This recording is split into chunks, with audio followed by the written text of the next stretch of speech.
Isitoshe, tume imepata ushahidi usio wa shaka kwa matukio ya ghasia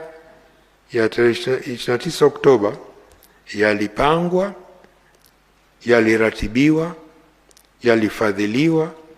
na kutekelezwa na watu waliopata mafunzo. Waratibu walitumia mbinu mbalimbali ikiwemo kuwatumia watu wasio na ufahamu wa kina na vijana waliokata tamaa,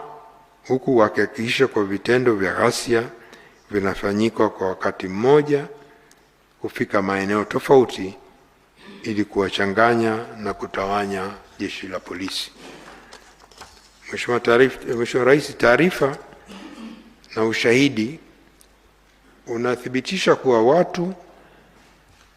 waliokuwa wakizunguka katika maeneo mbalimbali kama vile mitaani, vyuoni, kwenye masoko na stendi za mabasi wakishawishi na kuwaandikisha watu mbalimbali kushiriki katika ghasia za wakati na baada ya uchaguzi mkuu. Mfano,